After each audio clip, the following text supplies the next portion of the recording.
Hi, everybody. I'm Bianca Della Garza, and you have to check out Gene Valentino's Grassroots Truthscast podcast. I was a guest. He has the best guests always. Check him out. I'm excited to announce our Christmas extravaganza is finally here. Get this season's flannel sheets for as low as $59.98. They won't last long, so get them while you can. Our famous My Slippers, they haven't been on sale for over a year. Regularly $119.98, now only $59.98. Our six-piece towel sets are back in stock with extremely limited quantities, only $29.98. With hundreds of MyPillow products, there's something for everyone on your Christmas list.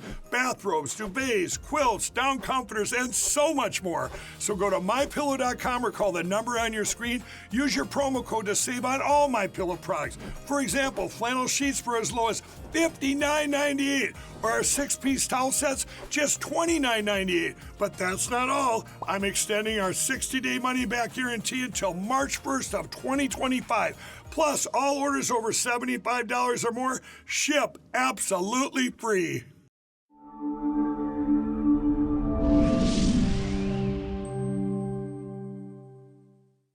Pleased to bring in our panel now. We are joined by John Jordan, former senior naval intelligence officer and GOP strategist. Also with us this Thanksgiving, Gene Valentino, GOP political strategist and host of the Grassroots Truthcast podcast. Guys, great to see you. Thanks for joining us right here on Newswire.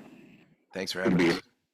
So the story continues to develop. We have these threats against the cabinet picks, and now there's another one bubbling up that a Democrat in Connecticut, Jim Himes, had a bomb threat at his house. You know, I'll start with you, John. President Biden had an opportunity to come out this morning in Nantucket and maybe make more of a forceful comment about this to at least be a deterrent. And he didn't.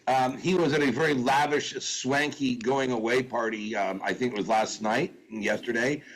He's kind of ducked out of sight.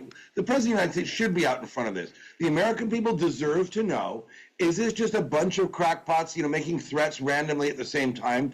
Or is this a coordinated, systematic threat on the incoming administration? Americans need to know that. Congress needs to look into it, and the current administration needs to be forthright about it. No, he says he wants a peaceful transition, but then he goes off to his billionaire friend's house. And we know Hunter's there as well, Gene. So this is all happening as there is elevated concerns for Donald Trump as well, who's now faced not one but two assassination attempts. Absolutely. And oh, by the way, did we ever hear about any of this threat against the Biden administration incoming when he was to take office? I don't think so. Oh, they talked about an insurrection, which proved so fallacious, but there was never any of this going on. I tell you what it does, from my point of view, it launches more energy. The cabinet and his heads of agencies and departments are going to be turbocharged to do what President Trump has asked them to do at light speed. And I think we Americans are going to see stuff done, not in 4 years, but in 4 months. All right. Well, Zuckerberg wanted something because he asked to be invited to Mar-a-Lago, and Donald Trump and him had dinner. It's interesting because we know, John, that Trump and Elon are now very, very close. Zuckerberg or Zuckerbucks, what do you think he wanted from this? Because there's, obviously a lot of things that will be coming up, maybe an AI position in this next administration. No, I think he's trying to protect himself. Keep in mind, there are enormous antitrust problems with Google as well. And Google, when it was fashionable to go after Trump in Silicon Valley, Hollywood, and elsewhere here in California, Zuckerberg was right in the middle of it, as you point out, with Zuckbucks and censorship and taking away his Facebook privileges. So I think now he realized we've got a Republican Congress, you got a Republican Senate, you got an increasingly conservative judiciary, and an American public that's completely out of step with where Zuckerberg was. And so I think this is almost an existential issue for him because he's been on the wrong side of history so badly for the last 4 years. Well, Donald Trump has a Thanksgiving message. We'll put it up. He says, "Happy Thanksgiving to all, including the radical left lunatics who worked so hard to destroy our country." He goes on to end with, "The great people of our nation just gave a landslide victory to those who want to make America great again." I'll just play this little clip. Joy Reid is really probably one of the most miserable people this Thanksgiving. And the rest of us, among the 73 million Americans who voted not to have fascism, autocracy, mass deportation, internment camps, and economy-crushing tariffs, are the bad guys, the segregationists of our time. If we, hold on, let me check my notes. Yes, don't want to have turkey dinner with the people screaming, "Your body, my choice."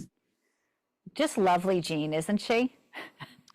If she is so correct, why is MSDNC in a deep dive and its corporate executives trying to spin it off as a losing organization? Is Rachel Maddow taking a $5 million cut in pay? Why is Joe Scarborough and Mika making their way to Mar-a-Lago, along with conversations from Mexican President Sheinbaum and, as you mentioned, Mark Zuckerberg, all trying to play nice? I don't see Donald Trump getting vicious, revengeful. I see him holding out on this precious day called Thanksgiving, the olive branch, trying to make amends with this crazy thinking. Joy Reeves off the charts. She's hurting not only her network, but now people see her for what she really is. 10 seconds, John. I'll give you the final word this Thanksgiving. Most satisfying thing you can say to MSNBC right now are the following words: the walls are closing in. And with that, enjoy the turkey. Thank you both, John and Jean. See you back here real soon. Throughout history, the spirit of patriotism has prevailed. The battles may have changed, but the values remain the same. Today, in 2024, we find ourselves at a pivotal moment where the call for unity, freedom, and a better future echoes louder than ever. For more than 10 years, Patriot Mobile has been committed to supporting the values that make our nation great. With affordable plans and reliable nationwide coverage, Patriot Mobile is not just a wireless service. It's a call to action for those who believe in the American dream. Because this year is not just any year, it's the most important year since our nation's founding. Choose a wireless carrier that shares your values. Choose Patriot Mobile.